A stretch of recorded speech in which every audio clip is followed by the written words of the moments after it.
My name is Tanisha. I'm 20 years old. I'm a graduating senior at Rutgers. And outside of school, I'm currently working on a blog called Amandla, and it focuses on mental health through prose, perspective, and intervention. My friends would describe me as really weird and caring and like outgoing, but that's after I get to know you. I think I hit like a breaking point around like high school where I just kind of felt this sense of emptiness or like hopelessness, but I couldn't really pinpoint what it was. Um, I knew that I had been through things, but because mental health wasn't a conversation during that time, I really didn't know what it was, but I know that that's how I felt. After I left for college in Alabama, I was alone and my family was back here, and that sense of emptiness that I had spoke of earlier was just kind of raising or like increasing, and I didn't really know what to do, and it got to a point where I was suicidal, and I didn't want that to be the end result.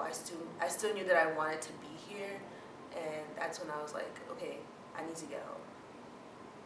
So I was diagnosed a year and a half ago with depression, anxiety, and PTSD, and I was diagnosed by my psychologist here at school.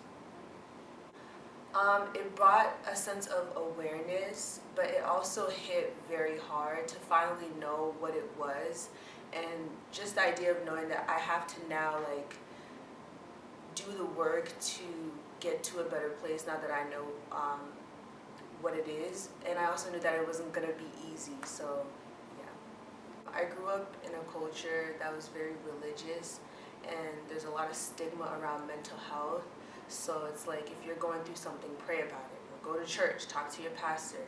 And it's like sometimes that's not it, like that's not the most help that you could get. And I feel like once I got over that barrier, or once I got over that stigma and I put myself in a position to get help, like it opened my eyes so much to have that someone that I can go to and just literally talk about everything without having a connection to them, like without them knowing who I am, with no judgment. It really helped me. And the work that we do in therapy, it kind of like helps you put your mental health in a new perspective, so that like you can like do the work to like get better. So part of that work includes opening boxes that I've kind of patched up and thrown to the back of my head that I haven't dealt with, like trauma, the feelings and emotions that come with depression and anxiety. Like I knew that it wasn't gonna be easy because it's a lot, like, and it's something that I don't talk about every day. So just being able to get help, go to a therapist, and talk about these things a lot, I knew it was going to be difficult. During times that I'm depressed, I tend to kind of isolate myself, and I don't want to be around people. There have been semesters where I wouldn't go to class, or I wouldn't want to leave the house. I wasn't doing my work, so it affects me negatively. But then I notice that when I do the work, or I do actively seek help, it increases like my mood, and then I'm better able to get up in the morning and go to class and interact with everybody. So yeah, it can impact my life, my daily life, both negatively and positively. I noticed that through the different cycles of depression and anxiety that I've been through, it changes a lot. So like this past cycle, I was very like social and up there. Like I was working, I was overworking myself, and I was like hiding behind a mask. But then there's also times where I'm not high functioning and I don't want to leave the house, and then I want to be left alone. I don't want to talk about it. I want to be isolated. And then there are times where I want to work on it, but I struggle.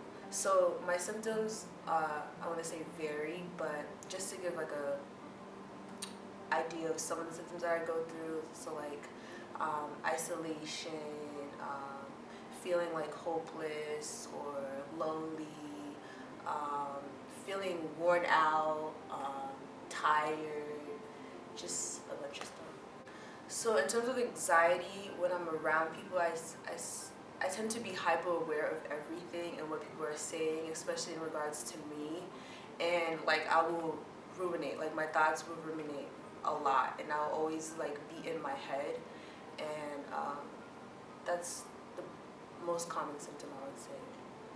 Tip that I would give a friend or a family member when I'm dealing with something or when somebody else is dealing with something would be to pay attention to like little changes in behavior. Like maybe they're not coming out as often, maybe they're not as talkative as they usually are, or maybe they are more talkative than they usually are. Would be just to pay attention. And then the second thing I would say is listen.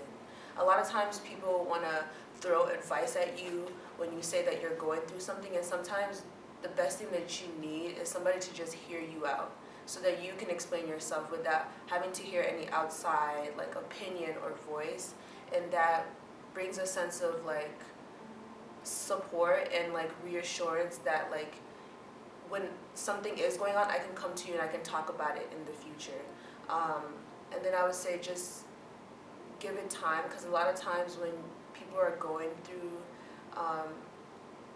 like depression or anxiety, like in ourselves we're trying to figure it out and we're trying to get a feel of what it is that we're feeling, so we may not want to immediately come to you.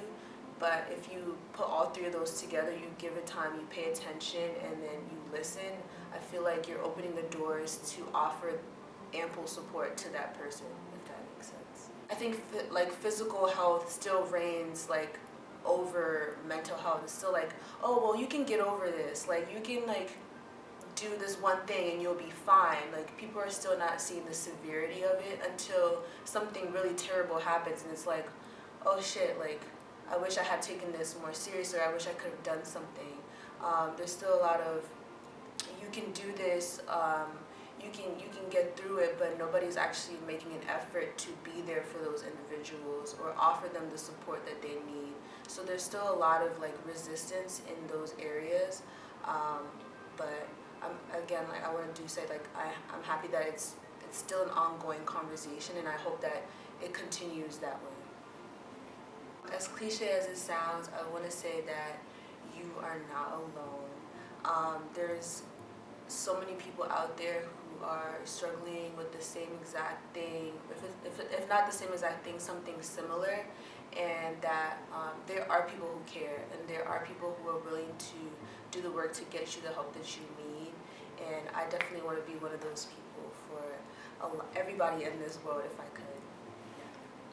I'm a firm believer about like talk about it. Like let's talk about it. Let's have this conversation. How are you feeling?